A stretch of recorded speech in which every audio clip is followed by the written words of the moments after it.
From the Battery Street studios of KCBS Radio in San Francisco, I'm Matt Pitman, and this is Bay Current for Thursday, September 16th. Two high-profile California politicians in the news recently with one central question: what's the endgame? Perfect time to catch up with my KCBS Radio colleague. No one more plugged in to the California political scene. KCBS Radio politics reporter and insider Doug Sovern joins me here on Bay Current. Doug, always nice to catch up with you. We're going to start with Nancy Pelosi. Report coming out of CNN.com that she is evidently no official announcement, but all signs point to her full steam ahead for a re-election. I don't think that's necessarily the biggest surprise in the world.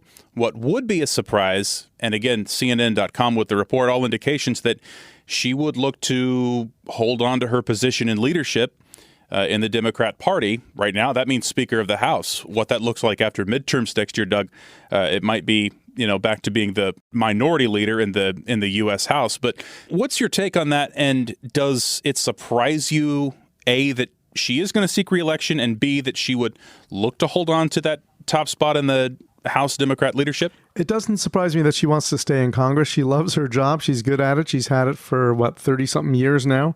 And I'm not that surprised. But she has said, under increasing pressure from the progressive caucus of her party, that she would wrap it up.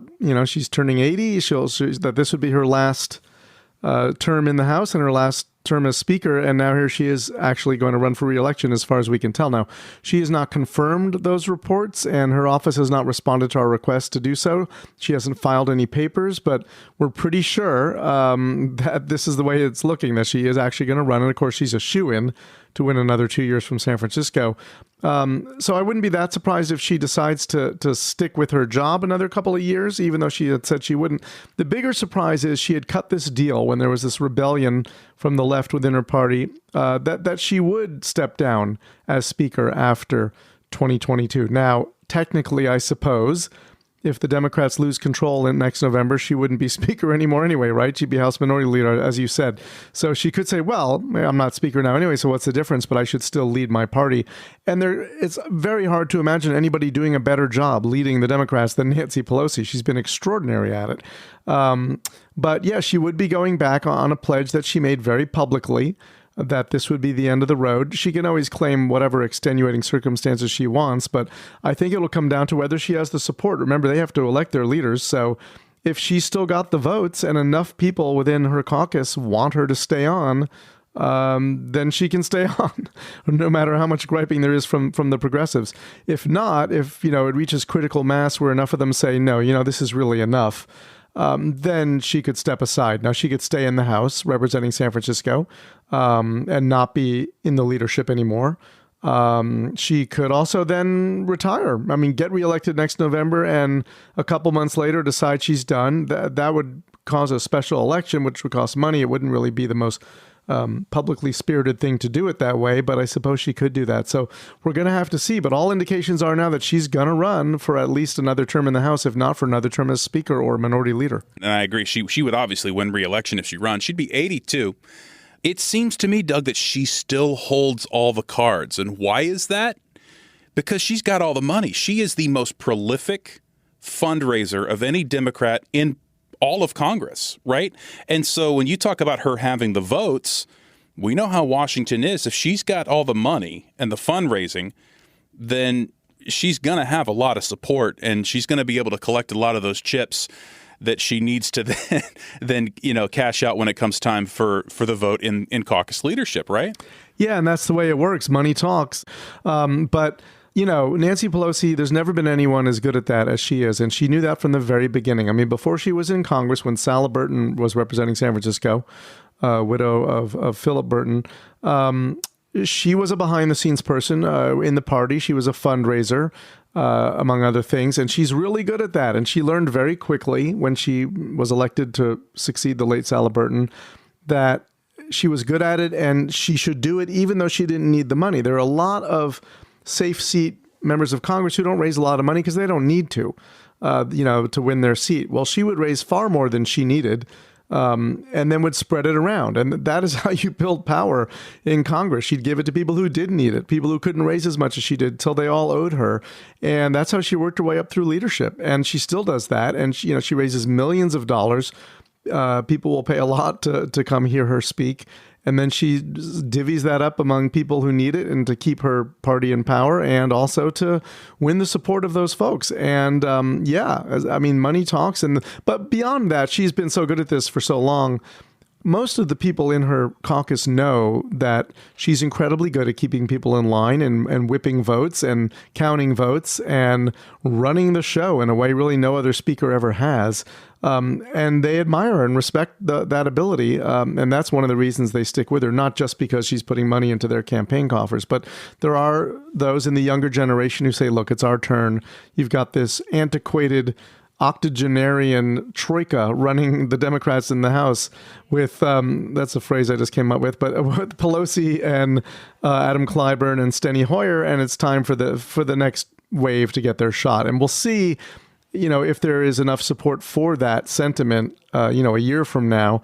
And again, if the Democrats lose control of the House, which looks very likely right now, just based on the redistricting maps and the polling, it does look likely that the Republicans will take control.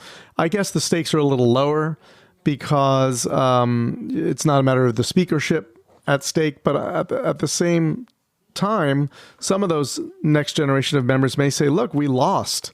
I mean, let's give somebody else a shot at running this thing. Although I don't think if the Democrats lose next November, it's going to be Nancy Pelosi's fault. Right. And I think you hit on what I think could be the hard part for Nancy Pelosi. Does she then have to go to Steny Hoyer or Jim Clyburn and say, hey, one of you guys needs to step down so a Pramila Jayapal or someone else from the more progressive wing of that caucus can elevate into leadership? Because I'm not going to do it, guys. I'm Nancy Pelosi. I'm not going to step back. But Jim Clyburn, perhaps it's you. Steny Hoyer, perhaps it's you. Would that be part of the calculus for her? I mean, that I imagine would have to be a brutal conversation for her to have with Steny Hoyer after all they've been through. I don't know. I mean, there's been a sense that they'd all kind of go together as a team. I suppose she could say, look, I'll give you Steny. Steny, sorry, buddy. And he would do it, I think, probably. Yeah. But I don't know. We'll have to see if it comes to that. I mean, I just don't know how that would work. I mean, they could cut a deal, say, oh, look, they'll step down, I'll stay on, give me 2 more years. It's possible. But, there's so much time. We're talking about a year from now, and so much can change. And, the age thing really matters less than it used to. I mean, look how old our president is. Look how old our last 2 presidents have been, both the oldest president in history successively. As long as your faculties remain intact and you can do the job, I don't think being 70 or 80 matters as much anymore as it used to. Now certainly people get older. I mean, we see them slow down and sometimes dodder a little bit. But a lot of these people, I mean, the amount of energy Nancy Pelosi still has is pretty remarkable considering that she's 81.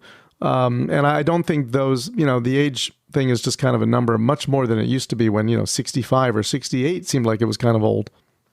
Of course, as I get older, those numbers seem much younger than they used to. You're not even close. I don't even want to hear it. Switching gears a little bit, a little closer to home up in Sacramento.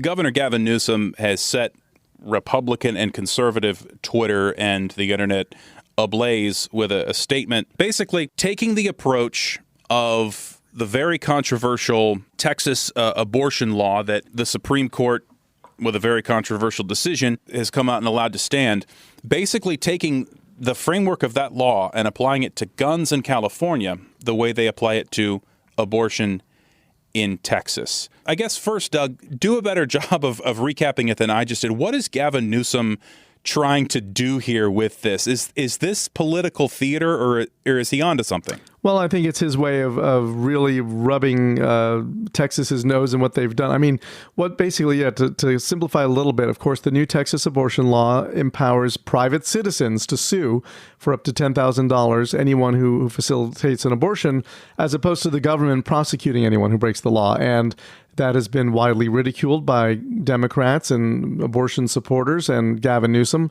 but not by the Supreme Court, which has let it stand for now. And now the governor has turned around and said, okay, fine. What's good for the goose is good for the gander. We'll do it too. So if you're going to do that, we'll do it to prevent people from buying or selling or having assault weapons and ghost guns. And now the governor of Florida, Ron DeSantis, wants to use it to prosecute.